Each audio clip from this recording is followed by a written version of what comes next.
Hello and welcome to the Elevenses business show, where we take time out to reflect on our business, the business world, technology, finance, and all things for business success. We are your hosts, and my name is Maureen Egby, the Digital Confidence Coach. And ladies, would you like to introduce yourselves? Hi, my name is Morba. I'm from Malion Accountancy Services Limited. Hi, my name is Yejide, and I'm from Logic to Create. We provide WordPress security specialisms. Okay, so let's just get this started. So our topic for today is the reality of entrepreneurship. So what is entrepreneurship? Ooh. The silence already. Entrepreneurship. Yes, I know, because that's a hard one, because I thought I was an entrepreneur until the other day someone corrected me and said, no, you're not really, because you're still working in your business, So I need to flip my mind now and say, okay, so what does it take to be an entrepreneur? Okay. Yeah, I mean, I looked up the definition of entrepreneurship, bit of a geek like that. And apparently an entrepreneur is a person who sets up a business or businesses, taking on financial risks in the hope of making profits. So I guess in that way, for myself, I've started 2 businesses and taking on the financial risk. I don't know if I've already done that. I mean, I spent a lot of money on them, but I don't know if that's how it equates. And I don't really think it does. And again, like Morva, I've been questioning my so-called entrepreneurship because, I was talking to somebody and they were like, "Oh, are you VAT registered?" I was like, "No." And again, working in the business is something that I find myself doing a lot. Okay. I mean, that definition that you just gave, Yej, it's like, yes, I hear that, but I think it's more to it than that definition. Are you with me? Yeah. As you just explained, Well, It's that's the not just definition I came across as well in the English dictionary. And I thought, Wow. that is just too simple. So it's like, yes, it is. In fact, if I go and, do an exchange with someone, I'm going to sell them something. I'm going to sell you my sweetie. You give me money. And I'm an entrepreneur. Exactly. Or should I set up a business just to as you say, sell a sweetie. What is that? Am I Alan Sugar? Not yet, maybe. Exactly. So I think that's way too simple, and I think that's when people band that whole label around. I'm an entrepreneur, but really they need to just actually take a moment and just really think about what is it, where are they in their business journey. Yeah, because even I think nowadays I feel saying I'm a business owner is it makes me feel a bit awkward to a certain extent. Why? Because I feel like, there's certain milestones that one needs to reach in terms of, like I said, being VAT registered or whatever. There's a threshold, isn't it? But also things like being able to hire staff, maybe even having, I mean, now with COVID, obviously everybody's working from home, but traditionally you could have a headquarters or something like that, and then you have maybe your satellite offices. For my creative business, it might be like having a factory. Do you see what I mean? So those kind of visions of that. But at the moment, it's me, my laptop, and the little space in the corner or whatever. Yeah. I have a studio. So do you see what I mean? I think there's we have our visions and our dreams of what that is individually, and I guess and what we've seen with well-known entrepreneurs. See, okay, not who told you, but that person who told you about the VAT threshold, I'm not sure where they're coming from with that, because you can register VAT at any point if you wished. Yeah, that's true. Being VAT on the threshold just means more work, to be quite honest, and more fee to pay out to your accountant. Yeah, okay. Anyway. Yes. I don't think that can get into, I don't know, I just don't like that that comment, to be quite honest. That person needs to go and it's not like they said it to me that I'm not an entrepreneur because I'm not VAT registered, but it made me think, because they said, "Oh, are you VAT registered?" Nah. So then it just makes you question about the kind of levels that you need to be kind of aiming for. But hold on. I'm going to pull that back. Because actually, for me, that sounded as though that was based on what she considers is an entrepreneur. So, I mean, okay, I have two sides to my business. So that's the digital confidence, helping people with systems. But as well, I also do confidence coaching. And one of the key questions is that what is it that you want? So some people will set a monetary level. So her saying about VAT, maybe a monetary level that she sets that will then define whether she's achieved her goal as being an entrepreneur. So it goes back to what does success look like for you? She could have achieved being an entrepreneur at that level, but she's still working in her business. I mean, like, it wasn't just this lady, because there was also another thing that I went to just before Christmas, and it was about, getting to a certain level as well. And they had 3 different programs of coaching and mentoring, and one was the threshold one, which was to get you to earning that amount VAT threshold. Do you see what I mean? Right. So in terms of in some areas of the business world or whatever, people are seeing that as a milestone and a target to then claim certain titles in terms of entrepreneurship and business. Totally. For me, that sounds like a great motivation, as in getting your business to certain milestones, And it reminds me of, again, something that I've used within my coaching is the Robert Kiyosaki 4 quadrants, where he points out the stepping stones of getting to the point to understand where you are in your business. So like the first one is the employee, second one speaks for himself, where you're working for somebody else and getting paid, you have a job. And the next one is self-employed, and I love this. He labeled it as you own a job, so in terms of because and when I heard this, I had to laugh, because it's like, not only do you own a job, it's even worse than being an employee as such, because now you've got to do all the paperwork for your job. You manage. Admin is hard, man, trust. The employer.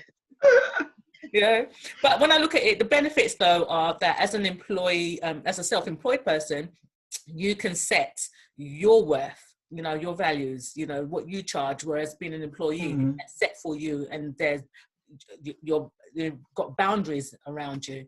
And then from employee, self-employed, then you've got the business owner. And I think that's what you were talking about, Yej, in terms of, as well, Morph, you mentioned it, as people, where you own a system that your business runs and people are running that for you.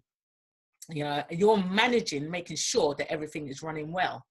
And then finally, the investor, where you're just getting the money, just watching the money roll in. So it's a great starting point to think about actually where are you, so that then you can plan where you want to go. Yeah, definitely. It's hard getting there though, isn't it? Don't you think? Well, I feel so anyway, because I feel I should be more further along the journey that I am now. Okay. I think one of the challenges I come across is getting the right staff. Right. Okay. I know you want to find the people who it's like they're like you, they're attention to detail, they've got the same drive, same passion. Obviously, you're not going to find that, because it's your business. That's how you have to be about your business. Yes. That's right. Yeah, but it's still nice to find someone who's got a little bit of drive just like that. And I think I found them. Okay. I think. Okay. Well, I'm quite happy with that. That's good. So let's see what happens from this day forward. Oh, but you're so right. Because if you think about when you were an employee, what was your motivation? Money. Yeah, that's the main thing. That's the main thing. And that's where I find the issue is, in terms of, obviously, if you're only making enough money to kind of like support yourself and allow your business to run, then you're not going to have enough to bring people on to be able to for them to live comfortably or whatever. Exactly. And I mean, last year I took on two interns, and the year before I took on one. The first time I had an intern, they were from America, and they paid to be an intern to come and work for business, so they came over. Excuse me. And that was fine for me, and we were able to work together, obviously. But in my mind, I was like, "Oh, I'm not paying this person. I feel a bit weird about it." The second year, when I took on the two interns, again, that came through university, and it was from East London, and that was good in terms of I was paying them myself, but then I was getting paid back by the university, which is fine. And with one of them, I actually continued that journey on a bit more, where I was paying them after their internship with the university had finished. So, I mean, that felt good to a certain extent, and it also made me look at how I needed to raise my levels of sales and services to make sure then the money came in to pay them and so on. So I think going through the experience of the first one, then the second one, and now moving forward, it's just like, okay, how much is, what kind of, we need to get people who we could pay on a full salary, but we've got to make that money. Totally. Salary. Totally. I had the experience as well, still going through an experience with an intern, and it's not, it's one, being clear about what it is that you need, because people are like, oh, I need help, but they're not actually really clear about what they need and what they need someone else to do for them. So one of the things that I'm really focusing on and want to help people with is like understanding the processes, because if you don't know what you need to do or how to do it, how can you tell somebody else to go and do it? That's why I like to learn from the bottom upwards. Are you with me? It's like I can't jump into something that I don't know nothing about, because I need to understand it myself. Okay, but that's a good point though, because I know for me, you're like the brain, right? Like as in sense of that, like the IT, you get into everything and you go into the background and you can deconstruct something and then put it back together. For me, no, it's no, I'm easy. Let me bring somebody in that has the knowledge and let them do the work. But again, it's that having enough funds to be able to get the expert. So money versus time. And I think also it is that thing of what Morval was saying, is that you need to know your stuff inside out for them to be comfortable to pass it on. Because if you pass stuff on, if you bring somebody in who's an expert on something, on a system, and for example, I'm very much a GDPR police or whatever people call me and all this kind of stuff, there's risks to that, where they could just come in and be manipulated, or they do whatever, and you're not paying attention to it because you feel comfortable that they're doing whatever they're doing for you. Meanwhile, they may have their own intentions. So I think it's not like you're micromanaging that you're like, CCTV all over them, but hidden camera in the back. Camera in the back. There's a camera in the roses, by the way, just saying. Oh my God. Let's not even go into that. That's a whole different. But and no, I'm not gonna lie. Even with one internship where I applied for, they told me to get cameras into my studio, to protect myself and to protect the individual as well, because they were under 18 or whatever, and it was through a college scheme. And I was scared. I was like, and I didn't actually get back to them on anything, because I was just like, oh my God, this is too much. But these are the kind of things that you really need to kind of think about in terms of this. And but yeah, going back to your processes and systems, as we're also kind of self-employed, it is that thing of, you've got a lot to do, right? And you just do it naturally, and you wake up every morning, you have your task, you do it. But there is that need for the documentation process, so that when you start handing over, you know, you're comfortable that things are going to be done how you would like them to be done. And you know, you should always be open for adapting as well, and listening to other people's ideas. And I think that's where it's great to have young people on board, and even older people who are experienced or whatever, to listen to. They might say, oh, it could be quicker if we do it this way, or you know, those kind of things. So yeah, it's a lot to do. It is. I mean, how do you find doing your paperwork? I don't mean like, you know, your admin work. What paperwork? No. Yeah. I'll let you know when I get an administrator. Oh gosh, that's funny. Sorry. Oh my gosh. Yeah. Sometimes I just kind of like struggle with it. Like I just need sometimes I need to take time out, just do the paperwork. It's just crazy. Yeah. When you're talking about paperwork, let's like clarify in the accountants world, because we know you guys have different kind of paperwork to everyone. Accountancy paperwork. I'm talking about the HR aspect, basically. Okay. Oh. Because you have somebody on board, like yes. Because obviously you have to get your you know, your terms and conditions, your health and safety, your fire safety. Okay, they're not in my office right now, but you know, they could be. And some happen in my office, you know. Yeah, I think that to a certain extent with my studio more, I've seen more of that, and also with the internships as well. I think with the first ones, they actually gave us all the terms and conditions and stuff like that, and we sorted out the contracts that way. But last year, a lot of the contracting I had to do like the onboarding documents and all that kind of stuff, which was good. For me, it meant development and progression, I guess. And I guess I use things like Simply Docs, where you have the templates already made out for you, so you don't have to work too hard in getting. You know, you have a template ready there that then you can adapt and you can be using. So that was, you know, required a bit of investment, obviously buying the subscription. So I think that really helped, actually. So it always sounds like the key thing is research. You know, research for the things that you actually really need. You know, HR, again, expertise. If it's not our field of expertise, you need to ask those questions and ask the people that are going to know. And you mentioned Simply Docs. I love Simply Docs. I do. I think it's got so much information that I would never think of.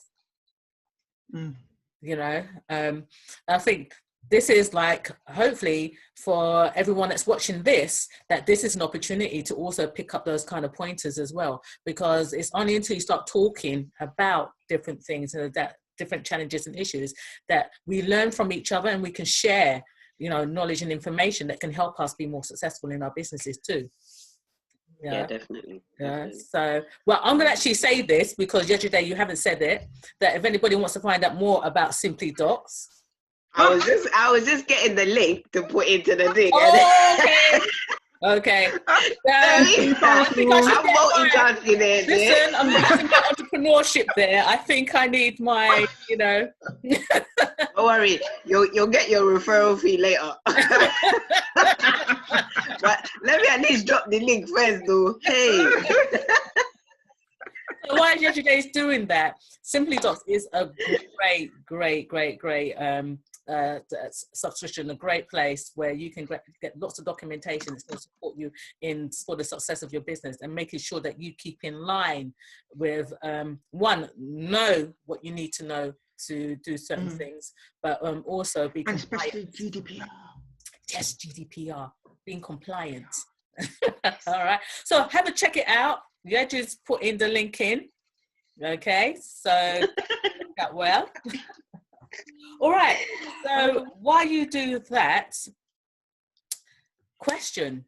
Okay, the link's in. Great. Ladies, because our time is getting there. Yeah. So before we go, right, two things. One, I would like to quickly know, why did you go down the route of entrepreneurship? What led you down here? Should I go first? Yeah, I have too many ideas. Like, I Oh, have way too many ideas. And if I could make every idea into a business, I would be like a multi-conglomerate, multinational, God knows what. there's still But time. yeah, I mean, there's time, but there's only so much I can manage. So sometimes I just pass on their ideas. Secondly, after being made redundant in 2011, and prior to that, I'd only really worked 7 years full time, and I didn't like it. Not gonna lie, I didn't like the restrictions within it. So I'm a good worker. I'm a very hard worker, but I don't think I'm a good employee.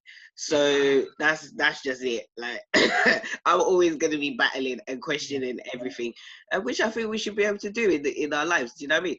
So I just needed to have the freedom, and in that respect, and I actually feel in myself personally, I'm happier trying to build something for myself, and also yes, trying to build a legacy. I want to be like a philanthropist at some point, you know what I mean? Like be able to say, oh yeah, who wants to invest in people? Like you said, the entrepreneur, when you get to entrepreneur level, you're an investor and that kind of thing. So that's basically it. That's why I've done it. Okay. Well, for me, I was in the housing association for like 16 years until they kicked me out in 2012. And then obviously I was contemplating what I'm going to do. And my friend Tracy said, why don't you just do your own business? You're qualified. You got 2 sets of qualifications. Branch out by yourself. Yeah. And so I did. Yay!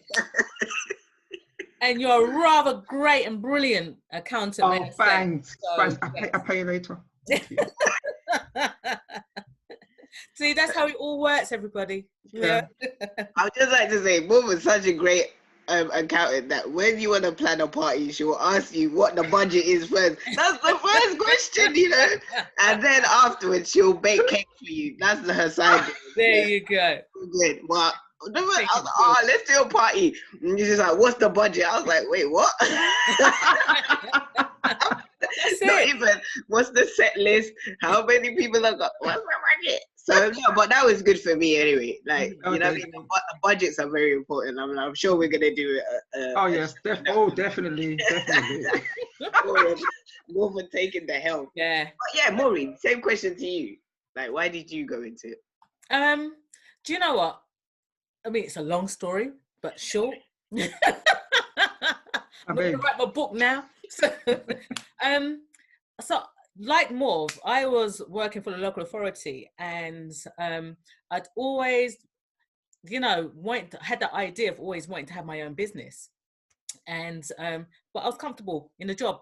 23 years sitting down, getting paid monthly, and then I think I hit my 23rd year, and it hit me that I still had at least another 20 years of employment before retirement. And I'm like, I can't do this for another 20 years. My life is more than this. And then I was forced out, like Morva, I was made redundant. So the universe said, hey, listen, you need to get out. So, I was made redundant, and that was like, this is the opportunity. This is the time to actually start living the life that I want and take the skills that I got. So here I am, digital confidence trainer, coach. Good, that's good. Yeah, really good. So, like, we're at a certain stage right now, and we want to be at a next stage. We want to get through all these different quadrants and be where we want to be. We want to have like entrepreneur hanging over us, like, yay, investor, man. Yeah. That's it. Can I just say before, just hold your thought. Not everybody wants to get to an investor. So let's be clear. Some people are happy being employees, self-employed, business owners, investors. Whatever your quadrant is your quadrant. So hey. Yeah, and I guess like the theme is about entrepreneurship. So, it's for those of us who do want to get to the fourth quadrant. Like, what do you think are like what challenge have you has stuck in your mind the most, and what kind of triumphant moment have you had so far? Like, what have your experiences been, good and bad? Wow. I think, especially, well, both coach and trainer. First of all, is that when I first started out in my business, I thought my idea was the business.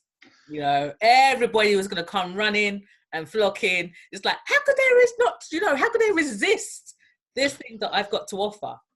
And no one came. You know, because it was all about what I thought people needed. And I think that was the biggest lesson that I had to learn, in the sense of that actually understanding what the people that I wanted to serve, what their needs were, and then how could I help them achieve what it is that they needed, rather than me saying, this is what you want, because most people weren't there. You know, so I think that was the biggest acknowledgement, to know that you need to really understand what it is that people need, rather than what it is that you think they need. Yeah, that's true. Yeah, I've learned that as well. I think for me, what I've learned is when I onboard a client, I always have like a quick meeting with them to get to know them, you know, see what their background is, see why they come on, why do they want my services, you know, that kind of thing. And in the beginning, I used to pick up everybody, just take on anybody. And sometimes it didn't really gel.